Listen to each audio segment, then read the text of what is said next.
Bapak, Ibu, saudara-saudara yang dikasihi oleh Tuhan Yesus Kristus, selamat pagi. Tuhan memberkati kita. Shalom.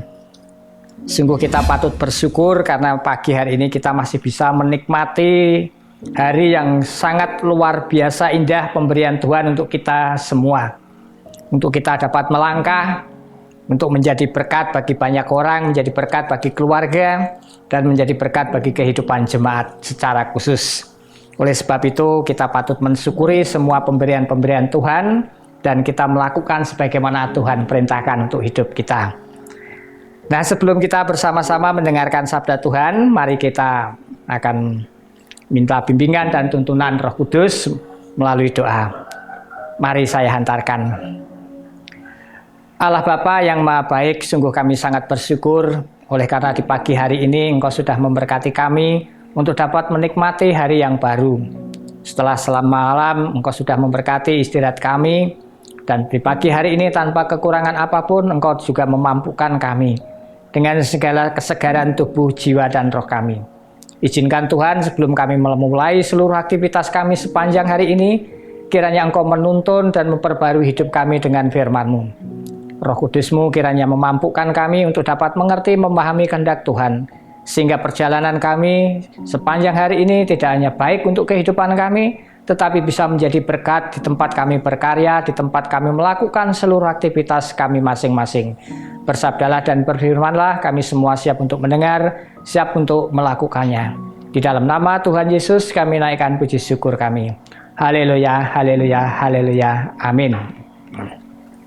Saudara-saudara yang dikasihi oleh Tuhan Yesus Kristus, pagi hari ini kita bersama-sama akan mendengar firman Tuhan. Saya akan mengambil dari surat Rasul Paulus untuk jemaat Korintus, pasalnya yang pertama, ayatnya yang pertama, ayat yang ke-17 sampai dengan 25. 1 Korintus pasal yang ke-1 ayat 17 sampai dengan ayat yang ke-25. Demikian sabda Tuhan. Sebab Kristus mengutus aku bukan untuk membaptis, tetapi untuk memberitakan Injil. Dan itu pun bukan dengan hikmat perkataan, supaya salib Kristus jangan menjadi sia-sia. Sebab pemberitaan tentang salib memang adalah kebodohan bagi mereka yang akan binasa. Tetapi bagi kita yang diselamatkan, pemberitaan itu adalah kekuatan Allah. Karena ada tertulis, Aku akan membinasakan hikmat orang-orang berhikmat, dan kearifan orang-orang bijak akan kulenyapkan. Di manakah orang yang berhikmat? Di manakah ahli Taurat? Di manakah pembantah dari dunia ini? Bukankah Allah telah membuat hikmat dunia ini menjadi kebodohan? Oleh karena dunia dalam hikmat Allah tidak mengenal Allah oleh hikmatnya, maka Allah berkenan menyelamatkan mereka yang percaya oleh kebodohan pemberitaan Injil. Orang-orang Yahudi menghendaki tanda dan orang-orang Yunani mencari hikmat. Tetapi kami memberitakan Kristus yang disalibkan untuk orang-orang Yahudi, suatu batu sandungan, dan untuk orang-orang bukan Yahudi, suatu kebodohan. Tetapi untuk mereka yang dipanggil, baik orang Yahudi maupun bukan orang Yahudi, Kristus adalah kekuatan Allah dan hikmat Allah. Sebab yang bodoh dari Allah lebih besar hikmatnya daripada manusia, dan yang lemah dari Allah lebih kuat daripada manusia.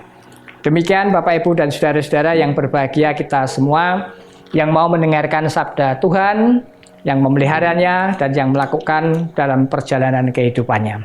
Haleluya.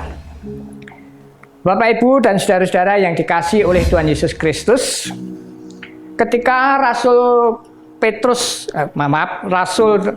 daripada Paulus memberitakan Injil di Korintus ini, ada 3 tantangan besar yang dihadapi oleh Paulus. Tantangan tersebut adalah yang pertama, tantangan dari orang-orang percaya yang ada di Korintus. Di mana orang-orang Korintus, orang-orang percaya di Korintus pada waktu itu memiliki kepercayaan atau memiliki iman kepada Kristus didasarkan kepada ketokohan orang-orang yang memberitakan Injilnya. Ada mereka yang mengagumi ketokohan daripada Paulus sendiri, ada yang mengagumi ketokohan Apolos, ada yang mengagumi ketokohan daripada Petrus. Ketiga, orang-orang pilihan Allah yang memberitakan Injil ini menjadi sentral bagi kehidupan orang percaya pada waktu itu, dan tentunya mereka semua percaya oleh karena iman yang dimiliki oleh ketiga tokoh ini. Tapi sayang, dalam perjalanan kehidupan orang-orang percaya di Korintus, mereka tidak melihat siapa yang diberitakan, tetapi siapa yang memberitakan. Oleh sebab itu ada kelompok-kelompok yang percaya bahwa ajaran daripada Paulus itu adalah ajaran yang paling benar. Ada kelompok lain yang mengatakan bahwa ajaran Apollos itulah ajaran yang paling benar. Dan ajaran-ajaran Kefas atau Petrus itulah juga ajaran yang benar. Nah, kelompok-kelompok daripada orang-orang yang menerima firman Tuhan ini tentu tidak salah bila mereka akan mentokohkan orang-orang yang memiliki kemampuan untuk memberitakan Injil Kristus itu. Tetapi yang menjadi persoalan karena mereka justru mengkultuskan orang-orang ini menjadi orang-orang yang istimewa daripada apa yang diberitakan itu sendiri. Atau dalam bahasa sederhana, mereka lebih percaya, lebih menghormati, lebih menghargai dari orang-orang yang mereka percayai ketimbang menghormati dan menghargai Kristus yang sebagai sumber pemberitaan itu sendiri. Nah, Bapak, Ibu, dan saudara-saudara yang dikasihi oleh Tuhan Yesus Kristus, memang tidak salah mereka melakukan hal ini. Tetapi akan menjadi persoalan jikalau ketokohan-ketokohan ini juga membawa dampak yang kurang baik bagi kehidupan jemaat. Sehingga ada kelompok-kelompok, ada pemisahan-pemisahan tentang kebenaran-kebenaran Injil yang diajarkan oleh ketiga sosok ini. Nah, Bapak, Ibu, dan saudara-saudara yang dikasihi oleh Tuhan Yesus Kristus, maka Rasul Paulus mengingatkan kepada mereka semua supaya mereka tidak mengkultuskan atau tidak mendasarkan iman dan percaya mereka kepada Paulus, kepada Petrus, ataupun kepada Apollos. Karena mereka semua adalah orang-orang yang menatram dan yang menyiram. Tetapi yang menembuhkan adalah Allah sendiri. Kemudian tantangan yang kedua yang dihadapi oleh Rasul Paulus ketika memberitakan Injil di Korintus adalah tantangan dari orang-orang Yahudi. Orang-orang Yahudi kita tahu bahwa mereka orang-orang yang tidak percaya tentang penyaliban Kristus. Oleh karena penyaliban Kristus itu adalah dianggap sebagai penyaliban kutuk atau hukuman kutuk yang tidak bisa dipercayai oleh kehidupan orang-orang Yahudi pada waktu itu. Sehingga ketika Rasul Paulus memberitakan tentang penyaliban Kristus, tentang keselamatan di dalam Tuhan Yesus, mereka tidak percaya. Mereka menuntut bukti bahwa apa yang terjadi di salib itu benar-benar adalah merupakan Mesias yang diutus oleh Allah ke dalam dunia ini untuk menyelamatkan orang-orang Yahudi, untuk menyelamatkan dunia ini. Demikian pula tantangan yang ketiga, Bapak, Ibu, dan saudara-saudara yang dikasihi oleh Tuhan Yesus, adalah tantangan dari orang-orang Yunani. Orang-orang Yunani adalah orang-orang yang percaya tentang hikmat, yang percaya tentang pola pikir yang rasional, sehingga mereka mengandalkan hikmat itu sebagai sebuah perwujudan daripada iman dan percayanya kepada apa yang diajarkan oleh orang-orang pada waktu itu. Di dalamnya adalah para filsuf Yunani yang pada waktu itu memiliki hikmat dan pengetahuan yang tinggi, sehingga mereka percaya kepada perkataan-perkataan mereka dan percaya tentang ajaran-ajaran mereka dibandingkan dengan apa yang diajarkan oleh para rasul pada waktu itu, yang menurut gambaran pikiran dan pengetahuan mereka adalah ajaran-ajaran yang tidak rasional, tidak bisa dipertanggungjawabkan di dalam kehidupan mereka sebagai manusia.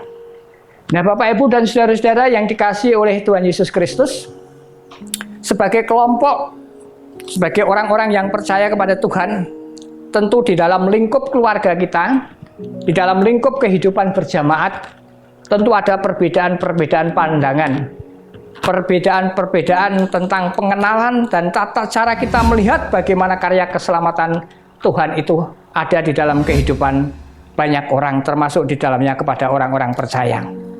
Sehingga jikalau kita menemui perbedaan-perbedaan itu adalah bukan sesuatu hal yang wajar, sesuatu hal yang kita bisa pahami oleh karena kita memang memiliki berbagai latar belakang yang berbeda. Tetapi akan menjadi pertanyaan yang besar jikalau perbedaan-perbedaan itu lahir dari sebuah iman yang tumbuh dan berkembang di dalam kehidupan jemaat.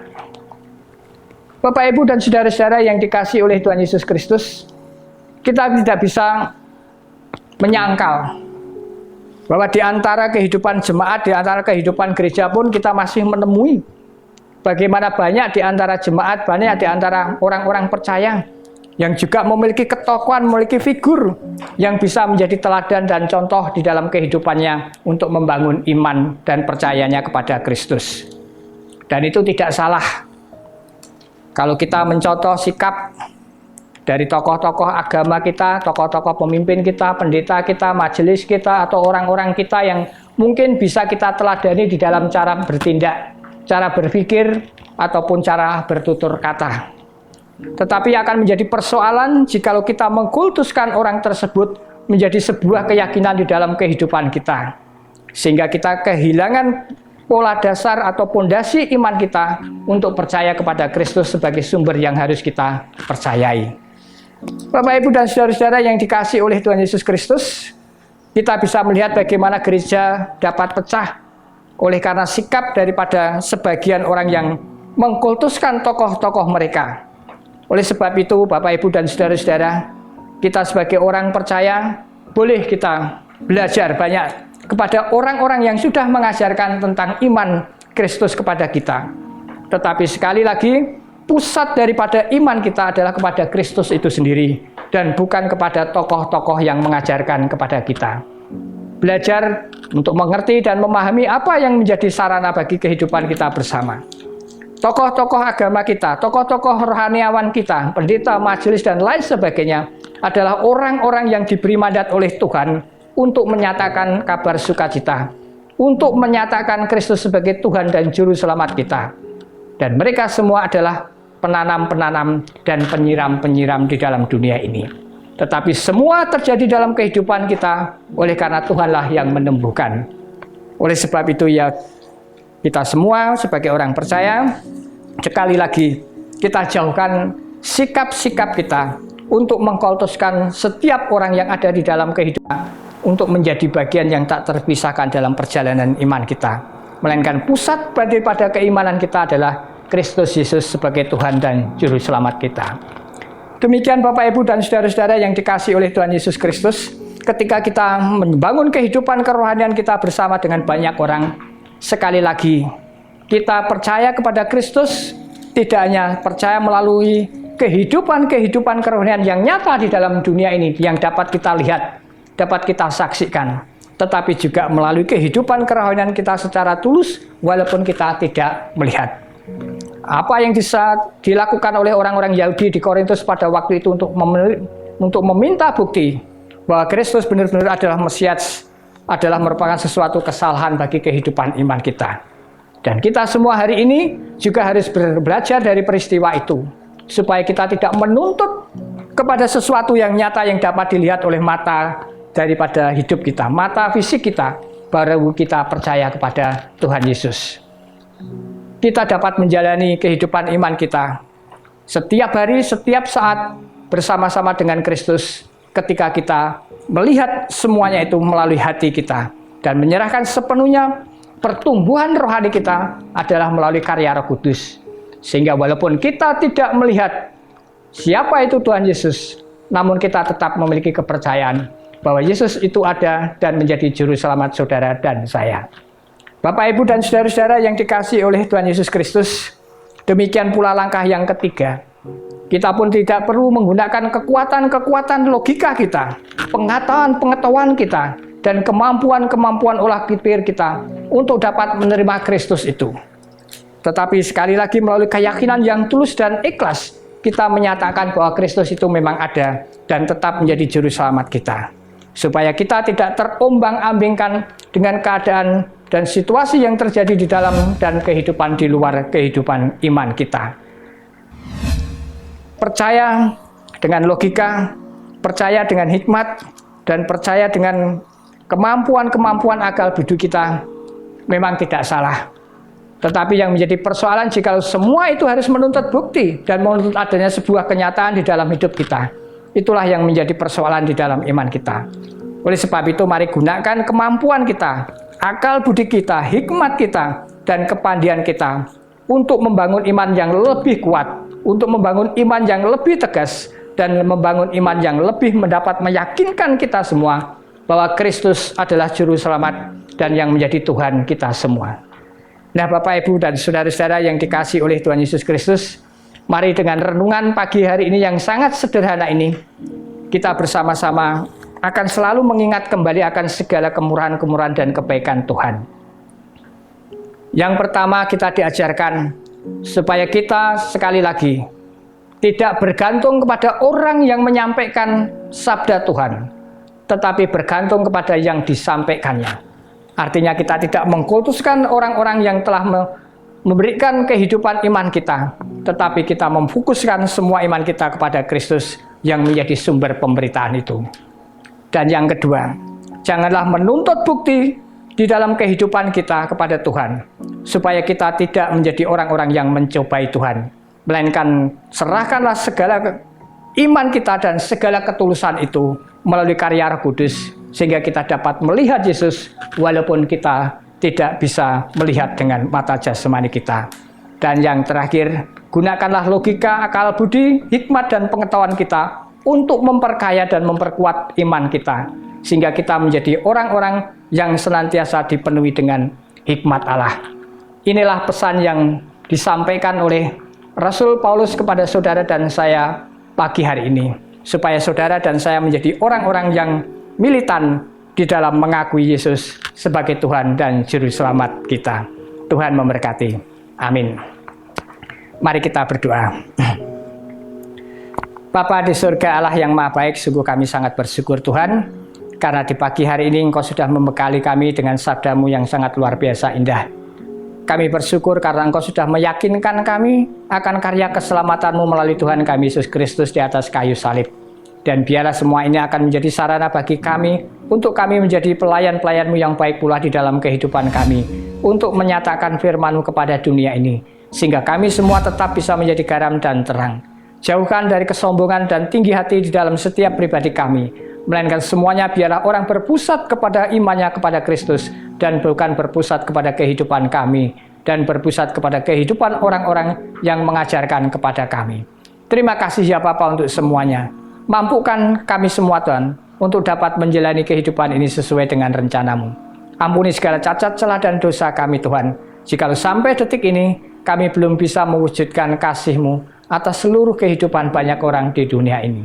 Sempurnakan kami semua Tuhan, oleh karena Engkau kudus dan sempurna adanya.